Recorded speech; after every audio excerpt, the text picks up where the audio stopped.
Bonjour à tous, on se retrouve dans une nouvelle vidéo retraite aux États-Unis, la partie par l'État. Alors, je vous ai fait déjà pas mal de vidéos pour tout ce qui concerne les budgets aux États-Unis, les impôts aux États-Unis, la retraite aux États-Unis. Mais pour tout vous dire, dans les vidéos retraite, jusqu'alors, j'ai toujours focalisé sur la partie que les citoyens et les résidents américains devaient mettre de côté, plutôt que sur la partie qui était donnée par l'État. Parce que oui, la retraite aux États-Unis est bien composée de deux choses. Une chose très importante, bien sûr, c'est d'économiser soi-même pour sa retraite, dans les 401k, dans les Roth IRA, enfin dans tous les comptes retraite en fait qui sont proposés. Mais aussi, depuis nos fiches de paye, on cotise chaque mois pour une retraite, une partie de retraite donc qui sera obtenue par l'État. Donc au final, il y a une petite partie qui fonctionne vraiment de manière un petit peu similaire que la France, en tout cas je pense. Vous me direz ce que vous en pensez, et cette autre partie, je vous en ai déjà tellement parlé que c'est pas sur celle-ci qu'on va se concentrer aujourd'hui. Aujourd'hui, je veux vraiment vous montrer un petit peu avec les années que j'ai déjà faites aux États-Unis, ce que j'ai débloqué, comment ça fonctionne un petit peu et à combien je pourrais m'attendre si ce que je gagne en ce moment, je le gagne encore pendant peut-être 20 ans, à combien je pourrais m'attendre en fait une fois que j'arrive à l'âge où je peux débloquer ces droits à la retraite. La retraite, c'est quand même un sujet complexe, et si je vous fais cette vidéo aujourd'hui, c'est parce que j'ai découvert le site internet officiel qui permet de voir un petit peu ces droits, ce qu'on a déjà ouvert, etc. Et je trouvais vraiment intéressant l'idée de vous partager tout ça. Bref, si vous n'êtes pas encore abonné à ma chaîne, je vous invite à le faire dès à présent en cliquant sur le bouton rouge s'abonner juste là pour ne pas rater les prochaines vidéos. Et puis en fait en général, si la vie aux États-Unis, finance aux États-Unis, tout ça, ça vous intéresse, je vous conseille vraiment de me suivre parce que je parle de tout ça sur cette chaîne YouTube. Voilà. Alors, on ne va pas traîner, on va aller dans le vif du sujet presque directement, mais en fait d'abord, j'aimerais bien vous faire une petite introduction sur cette retraite obtenue par l'État. Pourquoi? Parce que il y a pas très longtemps de ça, je lisais un livre qui s'appelle La psychologie de l'argent, The Psychology of Money. Je vous rechercherai le nom de l'auteur et je vous mettrai tout ça en bas si ça vous intéresse. Mais il y avait une partie très intéressante qui mentionnait cette retraite et j'ai envie de vous en parler un petit peu. En gros, cette idée de devoir percevoir une retraite, surtout quand il en est une portion qui va être fournie par l'État directement, c'était quelque chose de complètement inconcevable avant, c'était complètement toléré dans la tête des gens, je pense, et puis c'était comme ça de toute manière, il y avait tout simplement pas de retraite. On parle donc là de la période avant Deuxième Guerre mondiale, c'est-à-dire qu'avant les années 1940, il est estimé qu'il y a à peu près 50% des hommes de plus de 65 ans qui travaillaient toujours, et en fait c'était même très courant que les personnes travaillaient jusqu'à leur mort. La retraite n'était pas... Voilà, c'était même pas un concept en fait, je pense. Tu travaillais jusqu'à ce que tu meures et tu ne connaissais que ça, tout simplement. Quand je vous parle de la retraite par l'État, je sais pas comment vous appelez trop ça finalement en Europe, c'est juste la retraite tout court. Là, il faut bien que je trouve un mot pour pouvoir vous montrer de quoi je parle, parce que avant tout, encore maintenant, il faut quand même, comme je vous dis, la part que les Américains doivent économiser eux-mêmes est quand même la part suprême dans cette retraite. Les droits de la retraite par l'État, c'est minime, vous allez vite comprendre. Mais c'était encore pire avant. Et cette retraite par l'État, c'est ce qu'on appelle réellement ici les Social Security Benefits, parce que tous les mois sur nos bulletins de paye, on est prélevé pour ce qui s'appelle Social Security, et ça, c'est ce qui ouvre tes droits à la retraite. Voilà. Donc finalement, à l'époque, si on revient à la Seconde Guerre mondiale, Social Security, c'était la chose qui avait pour but de changer un petit peu les mentalités et de faire apparaître ce concept de retraite. Mais c'était très très loin finalement au début d'être suffisant pour vraiment assurer une retraite, justement. Il prenait l'exemple de quelqu'un qui s'appelle Ida May Fuller. Cette personne a reçu son premier mois de pension en 1940, et je vous invite dans les commentaires de cette vidéo à écrire combien vous pensez donc qu'une personne qui percevait son premier mois de retraite en 1940 eh bien allait gagner par mois en fait. Je vous laisse Tapez ça dans les commentaires, ne trichez pas, n'avancez pas la vidéo tout de suite, ne dites pas non plus la réponse après, je voudrais vraiment voir un petit peu ce que vous en pensez et ce que vous imaginez de ce côté-là. Il va y avoir deux bonnes réponses. La bonne réponse c'est 22,54 $, mais si on adapte ça à l'inflation d'aujourd'hui, ça représenterait du coup 416 $. Pour vous donner une idée, 416 $, ça ne représente même pas l'argent qui est nécessaire actuellement pour pouvoir faire les courses du mois entier pour un couple. Donc autant dire que c'est ridicule. Ça ne permettrait même pas en fait je pense de se payer son assurance santé en tant que couple retraité pour le mois. Donc loin de l'idée de pouvoir vivre de ça en fait. C'est juste une somme ridicule. Pour pouvoir espérer obtenir une pension mensuelle qui atteigne à peu près les 1000 $, donc là je vous parle en montant ajusté sur l'inflation actuelle, donc encore une fois 1000 $ n'est toujours pas suffisant du tout pour vivre aux États-Unis, même dans les villes les moins chères, dans les états les moins chers je pense honnêtement pour tout vous dire. Mais il a donc fallu attendre les années 80. Donc je sais pas si vous vous rendez compte, les années 80 c'est quand même très récent, c'est quand même une époque où en France en tout cas la retraite, même si on sait qu'elle est pas énorme pour tout le monde, ça permet de vivre quand même généralement. Mais là clairement on parle d'un montant qui dans le pays où je suis, les États-Unis, c'est pas du tout suffisant. Donc en gros il y a plus d'un quart des personnes âgées de plus de 65 ans qui étaient considérées comme étant en dessous du seuil de pauvreté largement jusque dans les années 60 parce que les montants de la retraite étaient tellement ridicules que de toute façon, inévitablement, si t'avais pas d'économie à côté, t'étais littéralement en dessous du seuil de pauvreté puisque pas moyen de vivre avec le montant qu'on te donnait. Et il est estimé, et là encore une fois c'est d'après les chiffres du livre que je lisais, que un quart des personnes de plus de 65 ans avaient donc des fonds de pension privés, donc des choses qu'ils avaient mis de côté eux-mêmes dans des comptes retraite, voilà, peu importe ce que c'est, mais des choses vraiment que tu économises toi-même de tes propres revenus, dans les années 1975. Donc le truc de dire que tout le monde mettait, surtout à l'époque, de côté pour sa retraite, c'est complètement faux, c'était loin d'être le cas finalement. Donc après, il y a cette théorie qu'à partir des années 80, tout le monde commençait à désirer une vraie retraite, une retraite digne, une retraite qui permettrait en tout cas de vivre plus ou moins correctement, sans se retrouver en dessous du seuil de pauvreté et dans une mauvaise situation. Mais cette nouvelle idée d'une vraie retraite qui permette de vivre ne repose pas sur l'État. Et par là, ce que je veux vous dire, c'est que le 401k, donc ce compte retraite qui est offert par les entreprises dont je vous parle tout le temps, donc généralement en fait tu as un employeur et il te dit que dans les benefits, donc dans les avantages, tu peux ouvrir un 401k. C'est un compte où généralement il va te dire notre entreprise va matcher ta somme jusqu'à 4%. Je vous dis 4% parce que souvent c'est ça. Tu mets 4% de tes revenus bruts sur ce 401k à chaque paye et ton employeur met la même somme. Ce 401k finalement il est assez récent, il date de 1978 et quand on parle de cette idée qui commençait à naître qu'il fallait une retraite et une retraite digne, ça voulait pas dire on va cotiser plus sur les bulletins de salaire pour avoir une plus grosse retraite de par Social Security, par l'État. Non, c'était à partir de maintenant, on va mettre en place des comptes, des sortes de véhicules financiers pour que les personnes puissent commencer à prendre leur retraite en main plus facilement et pouvoir économiser pour qu'elles puissent faire leur retraite pour que la partie offerte entre guillemets, parce que tu cotises par l'État, soit suffisante si on combine en fait les deux pour pouvoir avoir une retraite digne de ce nom. Vous comprenez? Bon, je vous attrape mon ordinateur juste pour vous donner une idée de ce qu'on cotise justement pour ce Social Security. Vous connaissez mon salaire jusqu'alors, je vous ai encore fait une vidéo budget il y a de ça une semaine, littéralement. Donc je vais vous la mettre dans le petit i juste là, comme ça si vous voulez voir, n'hésitez pas. Mais du coup, on est payé ici toutes les 2 semaines. Toutes les 2 semaines, tout pile, hein.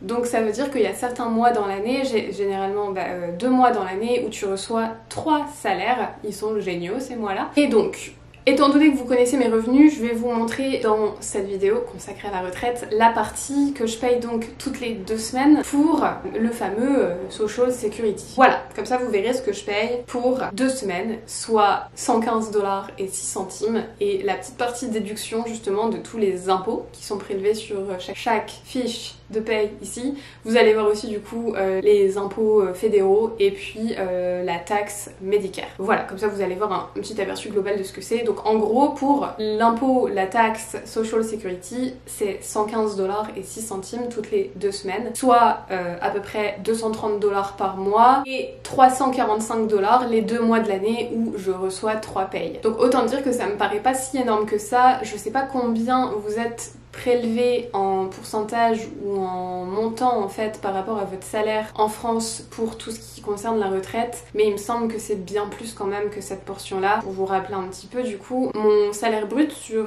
2 semaines est donc à un peu plus de 1850 $. Voilà, un aperçu de tout ça. Bref, je pense qu'on a assez parlé de cette introduction à la retraite. Maintenant, je vais vous montrer mes droits.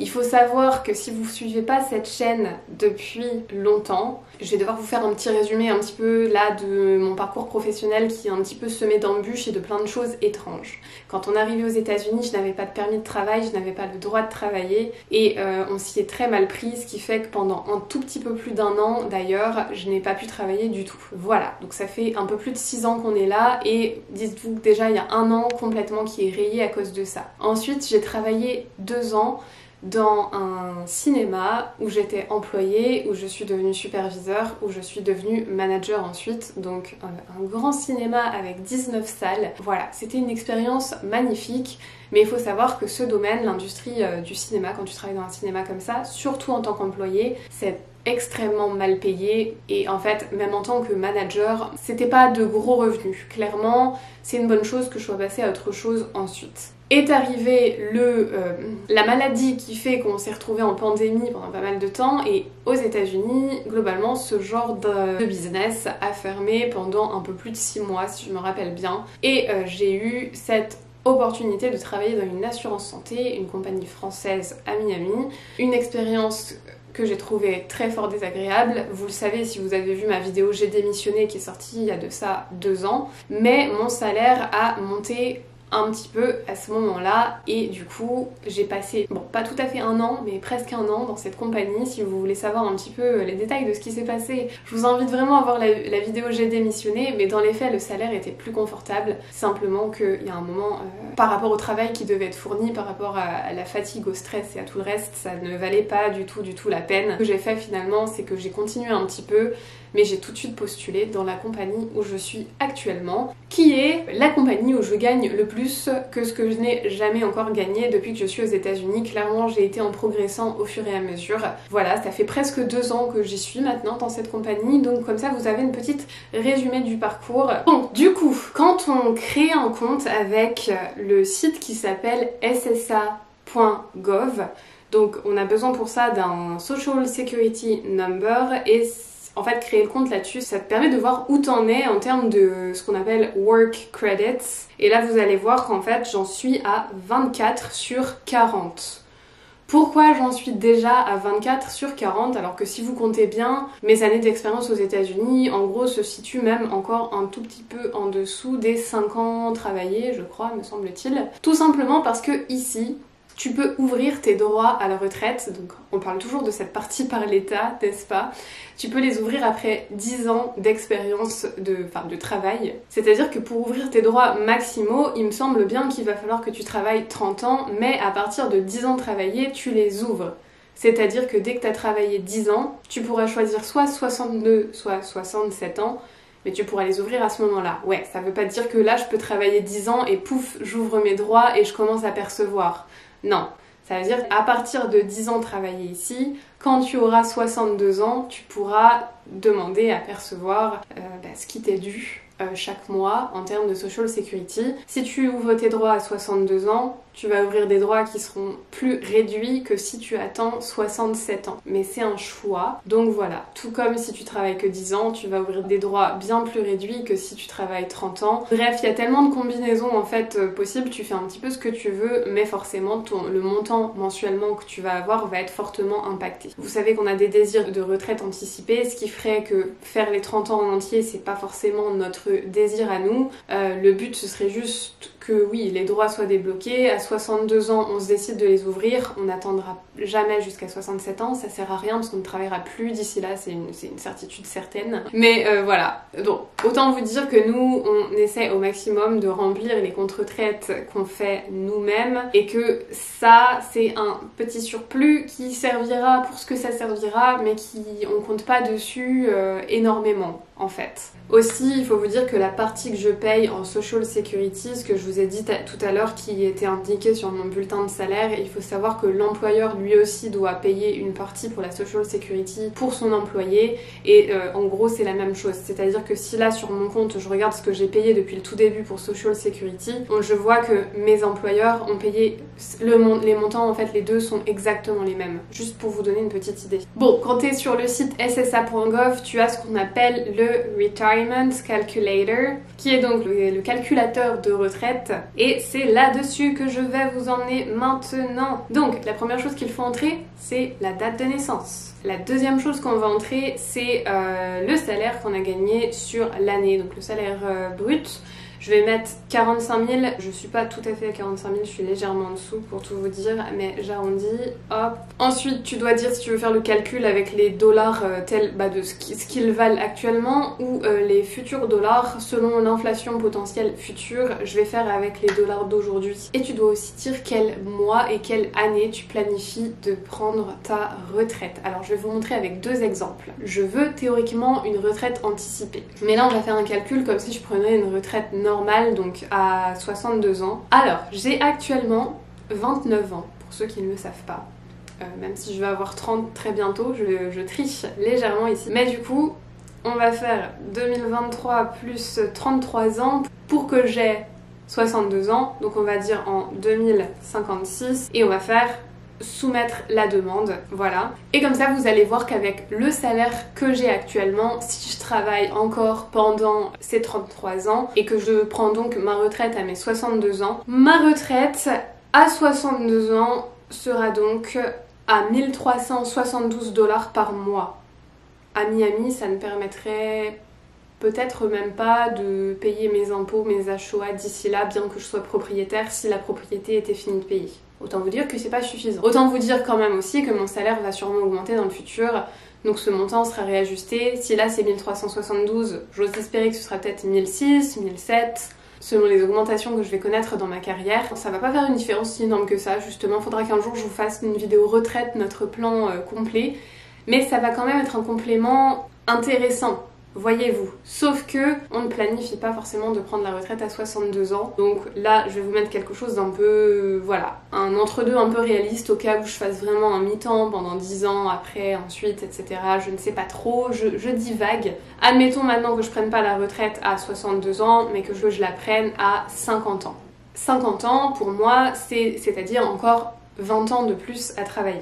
Je soumets la demande et du coup cette fois-ci, ça voudrait dire si j'arrête de travailler donc à mes 50 ans que je débloque 1130 $ par mois. Soit une petite différence quand même, mais pas si énorme que ça quand tu penses que c'est quand même 10 ans de travailler de moins. Mais énorme quand même si tu penses encore une fois, parce que dans tous les cas, ces droits-là s'ouvrent à 62 ans. Ça s'ouvre pas au moment où tu décides d'arrêter. Tu les as ouverts. C'est-à-dire que si j'ai travaillé jusque-là, j'ai 50 ans, j'ai ouvert ce droit à 1130 $, mais que je commencerai à percevoir qu'à mes 62 ans. Bon, c'est tout un calcul à faire, je sais pas si vous arrivez à me suivre jusque-là, c'est un petit peu complexe, mais bon. Maintenant, je vais vous montrer ce que ça fait si je fais ça jusqu'à 67 ans, qui est donc l'ultime retraite, si on peut dire ça comme ça. Donc là, on passe en année 2061, mes chers. On est loin. Mais voilà, je me dois de vous le montrer parce que toujours avec cette même base de salaire, je prends les 45 000 par an. Si je travaille jusqu'à mes 67 ans, là, cette fois-ci, j'ouvre 1982 $ par mois en termes de droit retraite. Donc vous voyez, je pense là beaucoup mieux la différence entre si on s'arrête à 62 ans et si on s'arrête à 67 ans. Encore une fois, j'ai pris la base de 45 000 par an. Bonnes sont les chances d'une carrière aux États-Unis que je ne resterai pas à ce salaire-là. J'espère de tout cœur monter au-delà de ça. Et voilà, c'était pour vous donner une petite idée un petit peu de ce que tu peux ouvrir comme droit à la retraite avec un salaire un peu plus banal parce que, encore une fois, regardez vraiment ma vidéo budget si vous ne l'avez pas encore vue.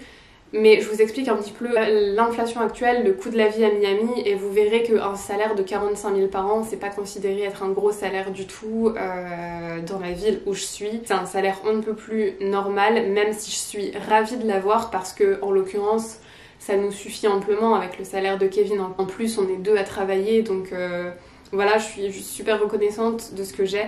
Mais c'est simplement pour vous expliquer un petit peu et que vous puissiez un peu plus situer tout ça. Voilà, j'espère que cette vidéo vous aura plu. Si vous voulez connaître nos éventuels plans retraite un peu plus globaux en voyant un petit peu ce à quoi Kevin peut lui prétendre en termes de benefits selon à quel âge on décide de partir et comment on planifie tous les comptes retraite à côté qui sont les comptes du coup qu'on gère nous-mêmes. N'hésitez pas à me le dire en commentaire, je pourrais vous en refaire une vidéo détaillée du coup complète en parlant vraiment de notre partie Social Security et notre partie, l'autre partie, celle qu'on fait nous-mêmes. J'en serais ravie. Voilà, j'espère que cette vidéo vous a plu. Je vous retrouve très bientôt dans une prochaine vidéo. N'hésitez pas à me laisser un petit pouce bleu pour le bien-être de mon algorithme YouTube. Merci d'avance. Je vous souhaite une bonne journée à tous. Bye bye à tous.